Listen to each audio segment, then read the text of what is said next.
Нэм маань нэгэн охин хичээлд ирж буугаар эхэлдэг бөгөөд олон хүний арцыг болон ирж буй энэхүү охиныг Nishino корпорацийн ганц охин Nishino гэдэг. Дунд ангиас хойш олон кинонд тоглосон бөгөөд царайлаг төрх сайхан сэтгэлээрээ сургууль дээр нэлээд алдартай нэг.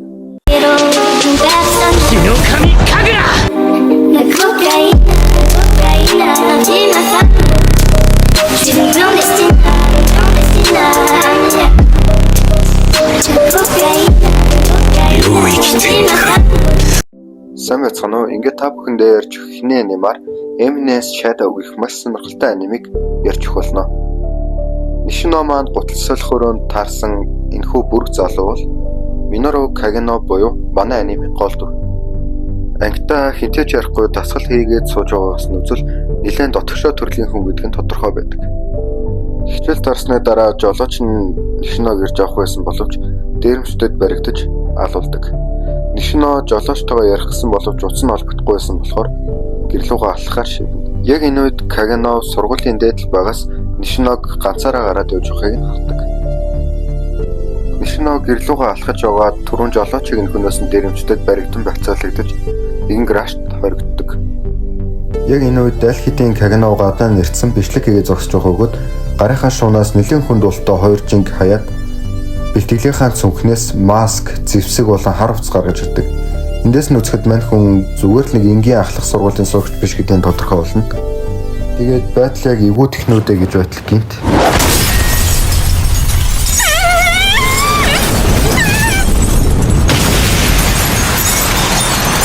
Ингээд дээрээс маш сүртэй бууж ирсэн мань Kageno өөрийгөө би дээрэмчтэй ангууч байна гэх мэт хөрхөн жижигэн танилцуулгаад дээрэмчд болон Kagenoгийн эсрэг ширүүн тулаан эхэлдэг. Where's my laptop? Чамд шивэг голаар өмнө бүлээрэ үгсэн ч гэсэн аюултай шүү чадгаараа сайн хүлээрэ өөрсдийн үнэ зүйлээ хамгаалсан гэр бүлээрэ үлгүү нийгмийн үлгэн бишээ өөрийнхийг нь дүрээрэ ахаан дусгал авсан өөрийн уран бүтээлээ альва зүйл дээр гэж болдог удаа хитэн шүтэнэ тэднтэйгээ би урлаг гэчиг бүтэнэ хүртэг ёстой гол хүртээ бид олон юмсыг сүдэгнэ амьдрал гэдэг ананас шалим шиг л хатуу атах сүлтэнд хөдлөлцөө дөргөлөдөө мацуу өчигдөр шөнө орж ирсэн гүгээ хэлхээс ацуу үхэл амьдрал хоёр миний хинастаа чицоо өнөөдрөөс гэгэрсэн би өмнөх нүглээ төвчээ галласгад дутраагээ би хорон үгэрсэнчээ. Ширүүн тулаа өрснөө эцэст Kagenoгийн ялтар төсөх бөгөөд дээрэмчдийн бүх буу зэвсэг сумнуудын гаргаа задлж тавьчаад тэндээс ор сурггүй алгуулдаг. Яг энэ үед Nishinoгийн аав ээж нь цагдаа эмчтэй зэрэг ирэх бөгөөд дээрэмчдийг барин корпорацийнхаа нэр хүндийн ачаар энэ хэргийг нууд нарагдуулж өнгөрүүлж чаддаг. Маргааш нь Nishino сургуулиас хараад гэртээ ирэхэд маш харамсалтай мэдээ үзсэн нь Kageno маань машины ослоор нас орсон байдаг. Ингээд Kageno өнгөрсөн амьдралаа зурсан харах бөгөөд нууцлагдмал хүчтэн болох гэсэн мөрөөдөлтөө эцэс тавьсан юм. Ингээд бүх юм дуусаа гэтэл манай хүн Ичид оршдог ертөнцид Хөдөөний ван Kagenoгийн том хүү болон мэдлдэг. Kageno нь Ичидээр өөрийгөө хөгжүүлэн тулдаг дайчны удам юм.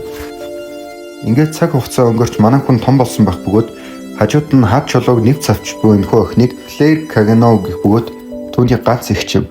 Гол дүр маань энэ ертөнцид ирээд Chid Kageno гэх нэртэй болсон бөгөөд гаднаа хүн бүрт сул дорой харагддаг ч гэсэн цаанаа нууцлагдмал хүчтэн болох гэсэндээ хүчээ нун өмнөх ертөнцийн бэлтгэлээ хийсээр улам хүчтэй болсон байдаг. Ингээд нэлээд олон дээрэмчдийг зэрэг ногч хайчгаад дээрэмчтэй авч явж байсан эд зүйлсийг шалгахтал дотроос нь хүнч биш мангас биш нэлээд сонин зүйл гарч ирэх бөгөөд Chid энэ дээр туршилт хийгээд бодон гэртээ дагуулаа ярьдаг. Ингээд Chid гэртээ авчирсан мангасандаа янз бүрийн туршилт хийж эхлэх бөгөөд Chid-ийн хүчээ шингэн гадагшлуулан өдөр шөнөгүй туршилт хийсэн. Эцэст нь төсөөлөгдөөгүй нэг зүйл болсон нь мангас нь Chid-ийн хүчээ шингээх үед нөгөө аимшигтай мангас чинь үзэсгэлэнтэй бүсгүй болон хуурдаг. За ингээд эхний видеогоо энэ хүрээд дуусгаж байна. Хэрвээ цааш нь үзхийг хүсвэл би бэлдээд бүгдийг тавьсан байгаа. Like, subscribe-ны тооноос хамаарат би шууд өдөрт нь оруулж магадгүй болохоор like, subscribe хийгээрэй.